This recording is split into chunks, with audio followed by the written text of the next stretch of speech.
Hey guys, I'm Katie. I mostly edit videos like these for brands, but about 15% of the time I film them too. And today I'm talking about my gear, what's in my camera bag, what literally doesn't fit in my camera bag but I still bring to set, and the ways that I'm looking to upgrade in 2025. Okay, now before we get started, I have to know, what's one piece of gear that you cannot live without? Drop it in the comment below, let's chat.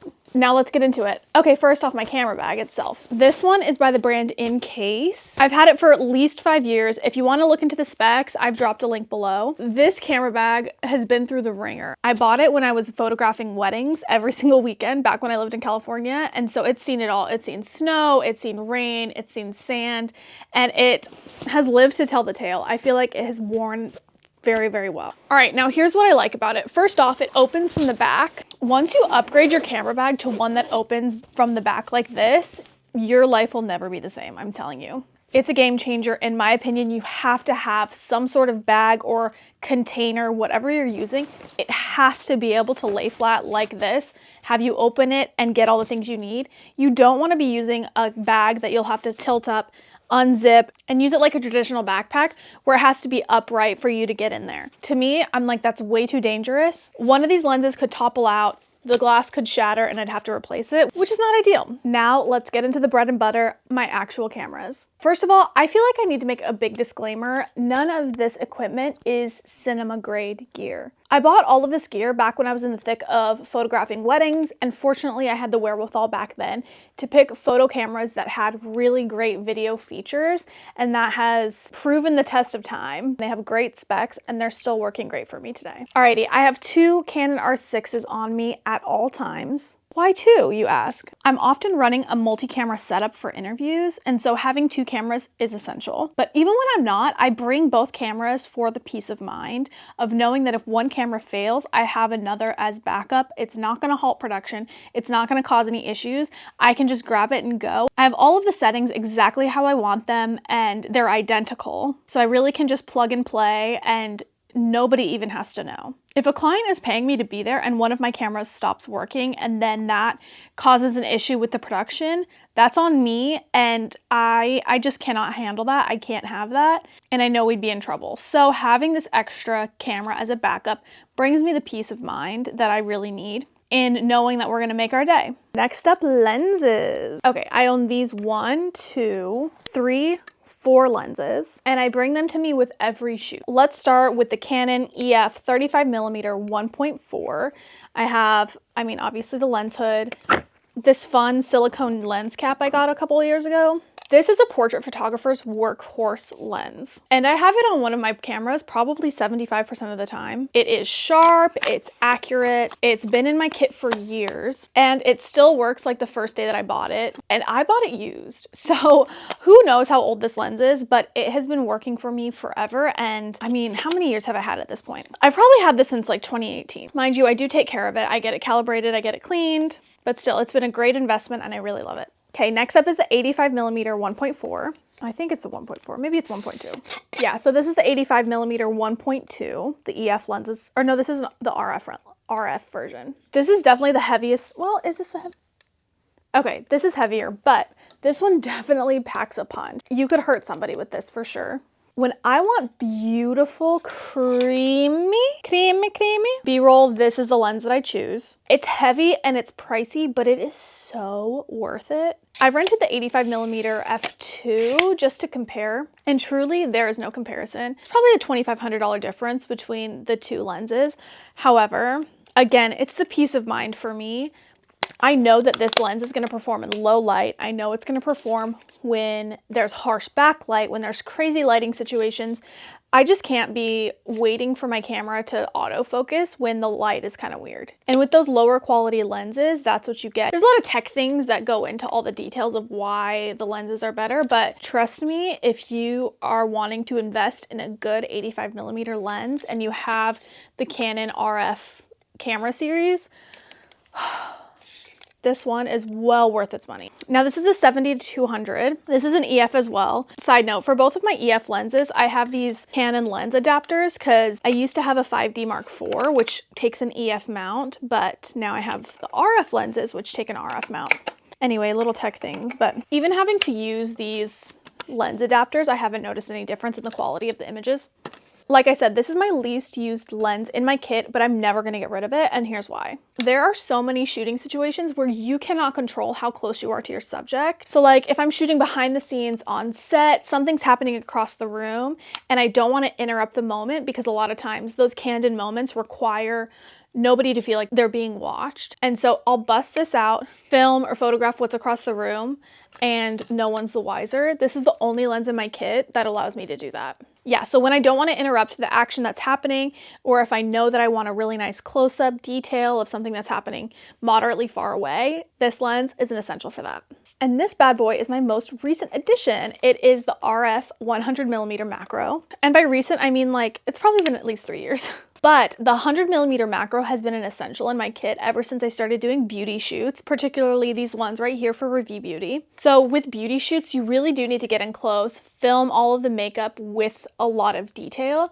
And this is the only lens in my kit that allows me to do that. You know, even though I have these longer focal length lenses, the 70-200 and the 85mm, having the macro is what makes a difference. So without this lens, I really couldn't be able to get these types of shots. So this might be a bad idea, but these are my Core 4. Wow, I'm like so impressed that I managed to fit this all in my hand. Okay, I'm gonna put them down before I make a mess. Now let's talk accessories, les accessoires.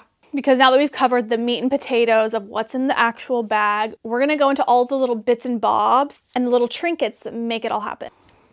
Thing 1 and thing 2. First up, the 2 items that come with me everywhere.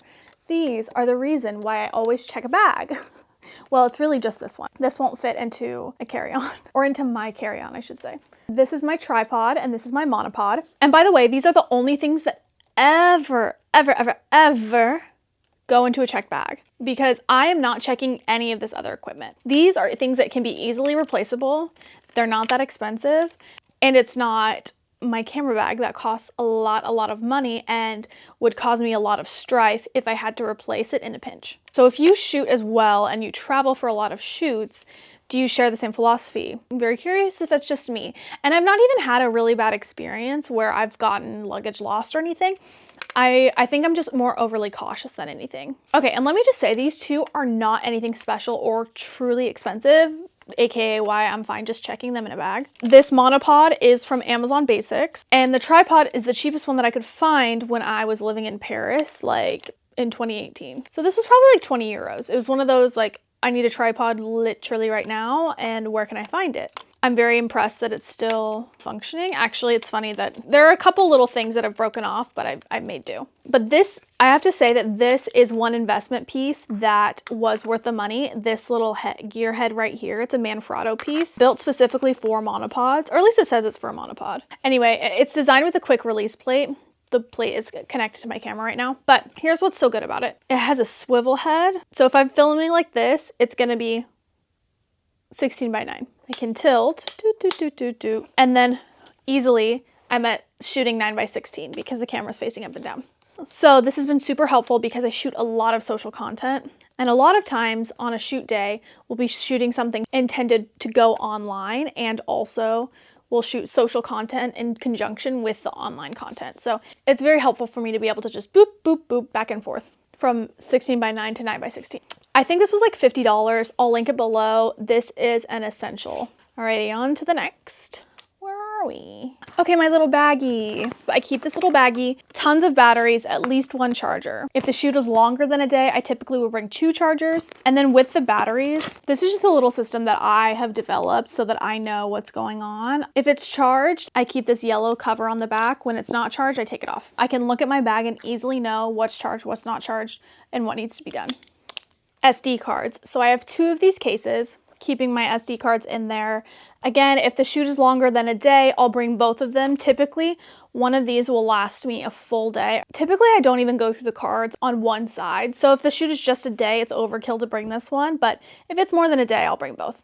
Okay, next up, these headphones. A set of headphones, nothing special. They get the job done. These were one of those, oh crap, I'm shooting in an hour. We're filming an interview. I don't have headphones. Running to Walmart type of situation. So these have got me through. And now for the little teeny bits. These are the things that I kind of just toss into all their little random pockets, but I'll restock them if they run out. So A lens cloth, self-explanatory, right? Hydrocolloid bandages, because if your feet hurt on set, nothing makes the day go by slower than if your feet are in pain. So these help with like preventing blisters and stuff. Bobby pins, because you never know. There's always somebody that needs bobby pins, safety pins. I'm out of safety pins, so that needs to change, but the bobby pins can sometimes work in a pinch where a safety pin would do. And then last up is my Aquaphor. So those are the essentials, but like a super pared down version. All right, last thing I want to talk about is what's on the horizon for 2025. I'm so fortunate that I had a super busy 2024, and 2025, I have a feeling will be just as busy, if not more. And so that means a lot of shoots. In 2024, I had about 1 shoot a month. Now that might not sound like much to you, but for me, that was a huge jump from shooting probably half of that in 2023. And I'm anticipating at least once or twice a month for 2025. And like I said earlier, my gear has been locked and loaded for probably the last 5 or so years. So here is what I'm thinking about upgrading for 2025 and all of these shoots that I have coming up. All right, first up, a Pelican case. I think I'm done with this backpack. I think it's lived a long, beautiful, fulfilling life, and it's time to be put to rest because my back needs to be put to rest, frankly. It already is super heavy, and I anticipate needing to carry more gear as the year goes on. I just don't think my back can handle that. So compared to backpacks, Pelican cases are gonna be much more of an investment, but honestly, I already know that it's gonna be worth it. Okay. Secondly, my tripod. Again, I think I said I got this in 2018. That's a lie. It was 2016. So this is at least 9 years old. But this tripod is entirely too flimsy. I've only been using it in studios as of late, and even then, I'm worried that if somebody looks at it the wrong way, it's just gonna topple over.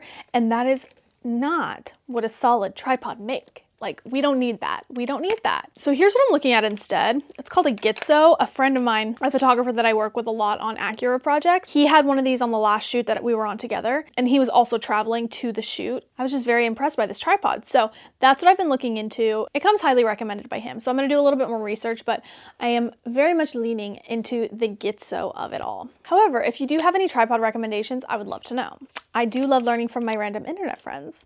Another thing that I'm looking to upgrade this year is my cards. This is definitely overdue. If you look at these cards here, you can see the dates clearly written on them, and some not so clearly, like 6/21, June 2021. That's when I bought these cards, with the intention of switching them out every 2 years. I try to buy new cards every 2 years to mitigate the risk of them corrupting. So clearly I'm overdue, as you can see. And like I said earlier, I have a lot of shoots coming up this year. Honestly, too many to even be worrying about this. So I feel like this is one of those things that I'm just gonna do tonight, tomorrow, immediately, yesterday, fix this type of situation. I was shooting some content on one of these cards probably a month ago, just some test content here at home, and one of the cards corrupted on me. And that really has lit a fire and reminded me it is long overdue. I used to be very diligent about this, but clearly I wasn't shooting a ton to justify buying an entirely new set of cards, but it's been 4 years. It's time. Okay, last up, a better set of headphones. Like I said, these were a last minute Walmart run. I think they are Skull Candy. I don't even know if the brand's on here. Yeah, they're Skull Candy. I'm no audio mixer, but I do need to do some research into a good quality over-the-ear sound blocking set of headphones for when I'm running interviews. And there you have it. That's what's in my camera bag and a little bit of what goes into my checked bag. So if you like this video, you found it helpful, please like and subscribe. I'm still just a little baby channel, but your support means the world to me. I post every week about the behind the scenes of commercial video production. So I seriously want your input on these couple things. 1, what's one piece of gear that you can't live without? Do you have any tripod recommendation? And how often are you switching out your memory cards? Is 2 years too short, too long? What are your thoughts? I'm curious to know. Again, my name is Katie Baker, and I will see you next week. Bye.